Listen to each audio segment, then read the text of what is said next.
Hi, I'm Angela Terziani with teachmepmu.com, and today I'm going to review Spektra Flux-S from FK Irons, and I'm going to compare it to the Xion-S, also from FK Irons. So first things first, I've got my little cheat sheet here with some comparisons. So FK Irons makes the permanent makeup machines, the Belar, the Apollo, the Xion, and now the Flux. The Xion is the S version and the Flux is also the S version. There is a regular version, and those are for regular body tattooing. And the difference between the S and the regular is that the S is set at a shorter cam length. The needle length is different or rather the stroke length is different for the permanent makeup machines because we don't need as long of a stroke as a regular body machine. And so you can use regular body machines on the face if you know what you're doing, but why would you do that when there's these amazing machines already made for you? So very quickly, I want to go through the 4 machines that FK Irons offers for permanent makeup through Microbeau. They have the Belar, which is their thinnest, lightest machine. A lot of the ladies in the permanent makeup world love this machine because it's very thin and pen-like. And so most of the permanent makeup machines on the market are made that way. And so for a lot of the women that and men that are in this industry, they're used to using a much smaller machine. If you came into the industry as a tattoo artist, or if you were trained, with regular body tattoo machines, then you probably like a little bit bigger of a machine. So, in comes the Xion and the Flux. Now, there is one other machine, the Apollo, and that was made specifically for SMP, or scalp micropigmentation. I don't really do scalp micropigmentation, so I'm not going to talk about that machine. I don't have it, so I can't really give an accurate review or comparison about it because I really don't know much about it. For this video, we're just going to stick to the Xion-S and the new Flux-S. The first comparison is going to be in price. The Xion-S is selling right now for $6.99, whereas the Flux-S is selling for $1,099. It is a difference in price. However, when you purchase your Xion, you're also going to need a power supply of some sort. And here I have the critical wired power supply. With the new Flux-S, it comes with its own battery pack and it's wireless. So there's 2 options. You can buy the Flux with 1 battery pack or with 2. This is the one with just 1. So let's take that out here. And so you'll see in here there's a QR code where you can get the manual, and it has a cord charging USB port right there. With this, you do not need a cord and you don't need a separate power supply. Everything is in the machine by itself. So the biggest difference here is that this one is completely wireless. Everything is here. This one you need a power supply and it's going to be wired. Now, FK Irons does make a power pack that you can plug into any of their machines the same way that you would plug in a wired one, but I don't have that to show you, so we are just going to skip over that part. So as you can see here, they are very, very different in size. I'll hold this one this way so that you can see how this is. The size is absolutely different, even though you can tell that they're made by the same manufacturer. They kind of have the same look. And this is the original Xion, and this is the Stealth Flux, right? So the grip, which is this piece down here, as you can tell, is much wider. On this one, it goes from 26 millimeters to 20 millimeters. On the Flux, it is 33 millimeters to 27 millimeters. So if you have a very small hand, or if you like a smaller machine like the Belar, which is 21 to 15 millimeters, then you might not like the Flux. I, on the other hand, like a bigger machine, so even with my Xion, I'll usually wrap it in grip tape quite a few layers so that I could get a bigger grip. And with this one, I don't have to do that because it's already a bigger grip. Just like the Xion, the grip comes apart and it is autoclavable. I'm losing pieces here. So with just a few turns, they come apart. The first thing that you will notice is that even though the insides look a little different, they all still have the same, it's like this little plastic piece here. And it's the thing that makes the clicking. So when you're changing your needle length, it goes click, click, click. They both have that. You will notice on the Xion, it has the give settings right on here. There's an H and an S, and when you turn those, you can change your give and your hit to softer or harder. This one here is controlled via your phone, via an app. I spoke with Lulu this morning, and she said that the app will be ready in about 2 months. So if you're watching this video now, it is the beginning of March 2021. The app is not out yet, so I'm really looking forward to that. And it connects to your phone through Bluetooth. So that's pretty cool right there.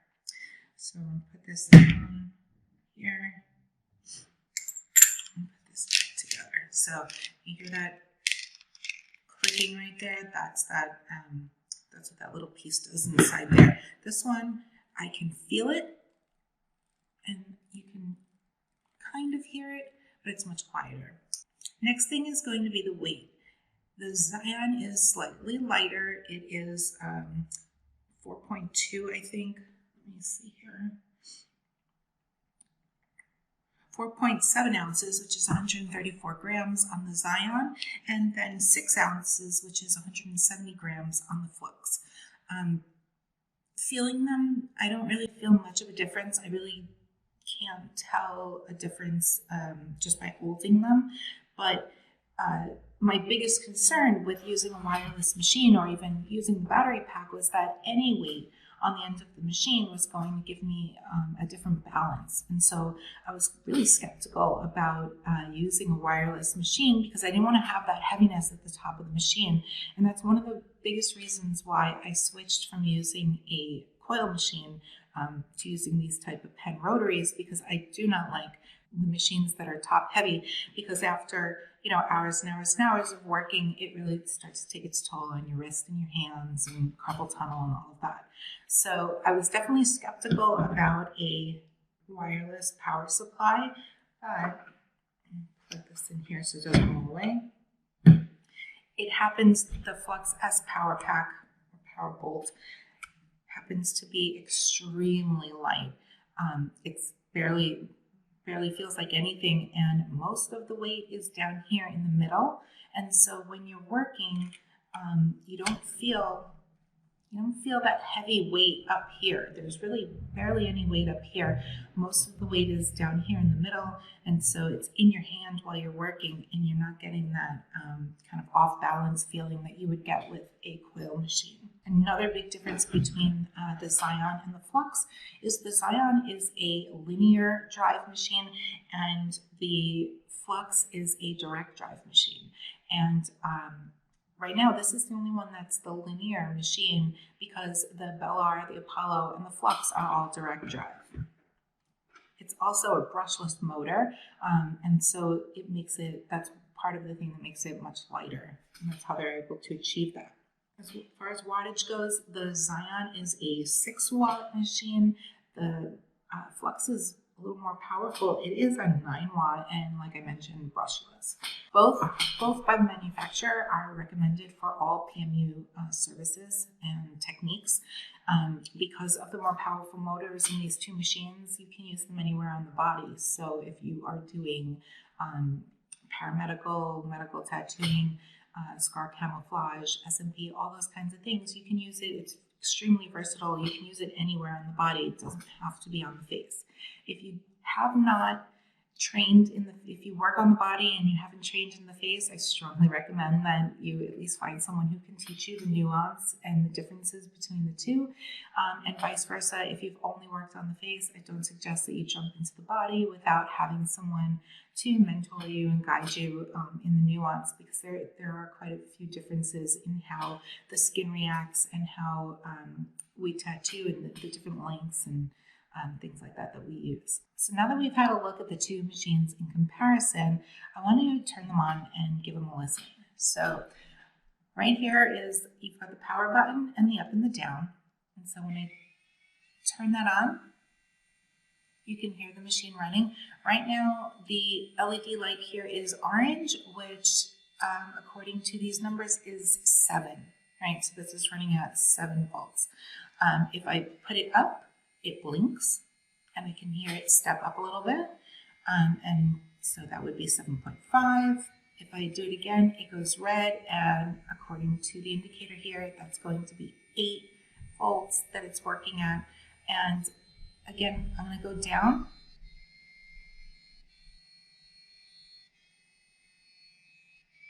So you can hear as I go down or up, you can hear the machine stepping in either direction in the power. Vibration-wise, it's not bad at all. You know, the skepticism about having the motor in your hand is always like, you know, how much is it going to vibrate? Is it going to be troublesome when I'm working, or is it going to bother me? And it's not enough vibration to really bother me at all. So right now it is green, which means it's down at 6. So let's bring this up to 7, right, which is this orange color right here. And I'm going to turn that off, and let's turn on the Xion. And I have this one set also at 7 on the critical. If we listen,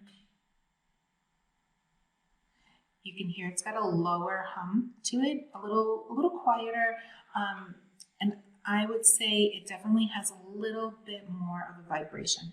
Now, I've been using the Xion for the last couple of years, and I absolutely love it. It's become my favorite machine, even though the grip is smaller than what I would prefer. This is definitely my go-to machine. So, and I always felt like it didn't have a high vibration at all or a heavy weight. But listening to them together, here's the Xion, and at 7 volts, and here is the Flux at 7 volts. Again, one is a much lower hum, one is a much higher hum.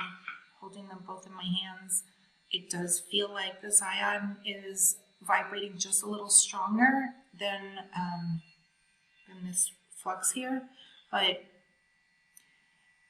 it's really not anything that I feel like is bothersome. It's not a deal breaker by any stretch.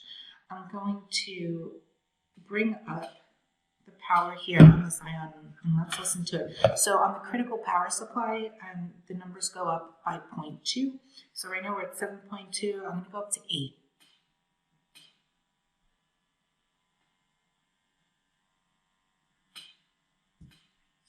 Okay, so right now this is at 8 volts, and if you're able to hear the vibration, you do hear a small step up in it, but it's relatively quiet, and the vibration doesn't really change very much.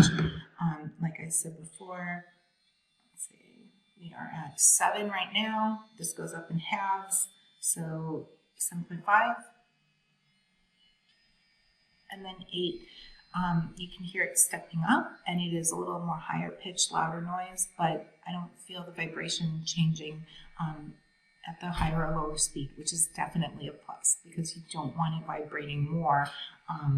It can become really uncomfortable when you're working for a very long time. So one of the biggest selling points about the Xion was that you're able to change the cam in the machine. It comes with 2 cam lengths, which is 2.5 and 1.8, which are great for using for either permanent makeup or paramedical stuff like areola and scar camouflage, things like that. This one does not come with a different cam. You can't change the cam out, but it's a range of 1.5 to 2.7 millimeter needle depth, which is plenty for using for what we need it for. I've been using this machine now for about a week, and I've done probably about 20 procedures with it of different kinds, eyes, lips, and brows. I am absolutely in love with this. So when I first got my Xion, I fell in love with it. It was light. It didn't make a lot of noise. It didn't have a lot of vibration. and the videos that I posted of it, you'll see I'm a huge fan of it. I still use my other machines. I have several other pen machines and rotary machines, and every once in a while I break them out and I still use them.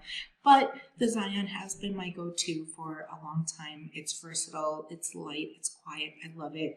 I don't have any real complaints about it.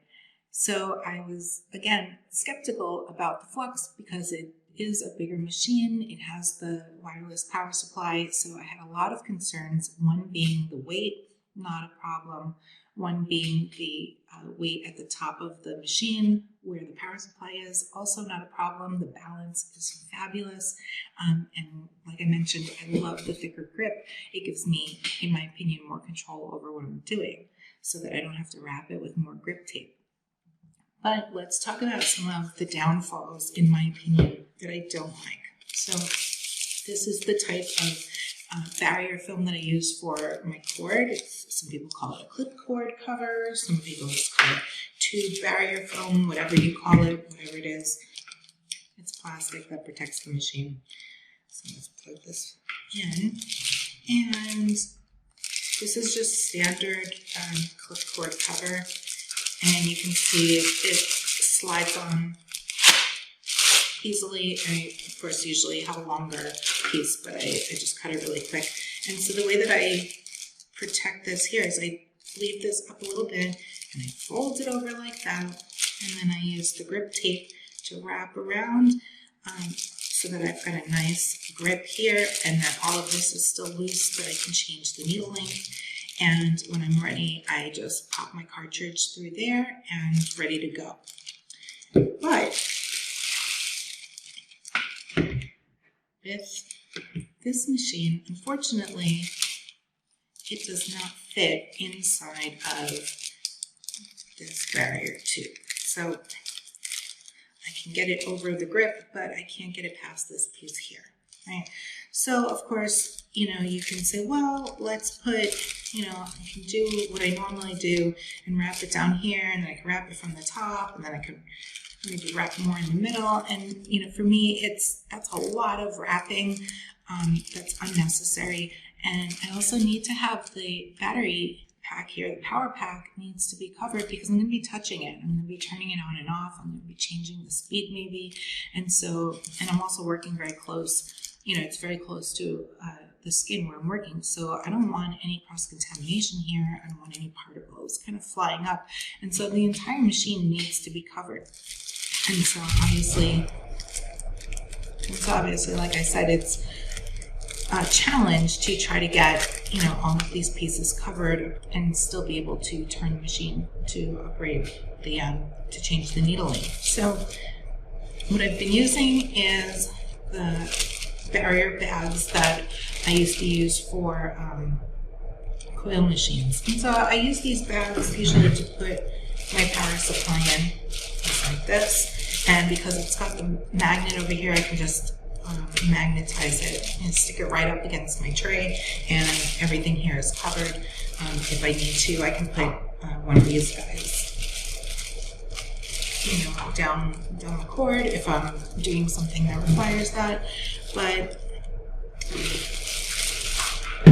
since I'm not going to be using this critical power supply with this machine, I'm going to, I've been doing it like this. And so this for me is a lot of plastic, right? So I'm doing my little trick that I do on the Xion. I fold it over, I tuck the sides in so that they're out of the way. And then with the grip tape, just go around it a couple of times and rip it off. So if you don't use grip tape, some people call it grip tape, some people call it vet tape, depends on where you're ordering it from. Fairly easy to get, mostly all tattoo supply places carry it. If you're not using it on your machines, I strongly suggest that you give it a go, because it, especially if you're using, you know, all this plastic, it can be very slippery and it's not very comfortable. But once you have it here, even with your gloves on, you're not going to slip. You've got a good grip on it, and it's just easier to use. So with this bag, over it, I can also kind of tape it down like that so that nothing is getting in through here. But again, this is a lot of plastic. It's just kind of cumbersome, and even I just turned it on, and I can still change the needle length and everything, but I don't like it. So definitely searching for a better way to cover this machine and use it. So if you have a better way to cover and grip tape your Flux-S or Flux machine, please put it down in the comments below and I will give it a try and see how that goes, because right now I'm not feeling this big giant bag on the machine. I don't like that. So that's probably the biggest downfall then I would say that I have with this machine, which again is not a deal breaker because it's not changing the performance of the machine, and so we'll find a way to work around it, different barrier film, and call it a day. The next thing that is a little bit of an issue is that the battery packs need to be charged, right? So of course it comes off, which is great, and you can buy more than one, and there's a pack on the website where you buy the machine with one extra power bolt that comes with it. It charges pretty fast. It's 1.5 hours to a full charge, and that charge is said to last 12 hours. So not a big deal, not a deal breaker. But of course I'm always scared that I'm going to forget to charge it, maybe in between clients or at the end of the day before I go home. And so that's definitely a fear that if I don't charge it and I start losing battery power while I'm in the middle of a procedure. Of course I have my corded machine, I can switch to that, but super easy fix. Either set a reminder to plug it in every day before you leave work, or just buy a second power pack, which I always think that you should have a double of everything. You should always have a backup because you never know what's going to happen. So if you are only using a machine like this that requires this power bolt, then definitely get two, because you can charge one while you're using the other. If you drop it, if you break it, if it malfunctions, if anything goes wrong, you have the spare and you can use that one and finish out your day. And if not, in my case, right now I only have this one with the one power bolt, so if anything were to happen, I can switch to my Xion and my critical supply over here. But and of course I have this enormous graveyard of machines that I've collected over the years, so I always have a backup, but it is super important. So I know a lot of people being new in the industry, they're like, oh my gosh, these machines are so expensive, and they go out and they buy really cheap ones, and especially with the cheap one, if you don't have a backup, you're going to run into some trouble because they do malfunction quite a bit. But even with the more expensive and better made machines, you still need a backup, because if you're clumsy like me, you're probably going to drop it or screw it up in some other way. And so it is expensive, but it is absolutely worth having, because the worst thing that can ever happen to you when you're working is that something happens and malfunctions in your machine and you can't finish what you're working on. And so that's where this one also comes in handy, because I don't have to worry if I lose power or if the machine is not connecting to the power supply properly or something like that. It's cordless, so I don't have to worry about that. Obviously, if I lose complete power and my lights aren't working, then I can't finish the procedure anyway. But I have had instances where other power supplies that I was using just suddenly stopped working in the middle of what I was doing. And so if I didn't have a spare power supply and machine sitting around somewhere, then I wouldn't be able to finish. So definitely always have a backup, and really nice to have the cordless machine. Another really amazing thing about going cordless now is that I move all over the place. I know some people kind of sit down in one spot and they do the entire procedure from that one spot. That is not me at all. I work from behind them, I work from this side, I work from that side, I come around to the front. I'm literally all over the place when I'm working. And so not having a cord is not just convenient, but it's also sanitary, because if you don't have a long enough cord, like before, we saw that I cut it too short, right? So if I have it like this is definitely not long enough, and if it goes over my tray or over my client, it's going to get contaminated and I can't sterilize this, so that's a problem. Which of course is an easy solution, just cut really long clip cord covers, but having a wireless device really takes the guesswork out of that, and I don't have to worry that, you know, I'm dragging the cord over it. But again, the downside to that is making sure that you've charged it. And as I mentioned, I'm not very good at that. So I'm going to set a reminder on my phone every day at the end of my workday to charge my power supply, which is super easy. USB cord right there. Plug it in, 1.5 hours to a full charge. So variety-wise, I have seen the Flux-S now in black, the Stealth, which I love, super sexy. I've seen it in bubblegum pink. I've seen it in blue. I know that the Flux regular comes in a variety of different colors, and so I'm really excited to see what those grips look like, and maybe I can mix and match a little bit, but definitely black for me is the way to go because it just looks sleek and sexy and really nice. If you like the pink better, it is bright and pretty and beautiful, and we'll see as the new machine picks up speed and people like it and give some feedback, we'll see what other colors they come out with in the future. So I hope that you enjoyed this comparison of the two machines. And hold them again for you side by side. And so this is the Xion-S original, and this is the Flux-S, the new machine from FK Irons and Microbeau with the power bolt supply. I hope you enjoyed this video and comparison of the two machines. If you want to see more of these videos, please make sure to hit the subscribe button so that when I post a new video, you will be alerted. And if there's something specific that you'd like to see me review or dissect or talk more about, please put it in the comments below and I will do my very best to get to it.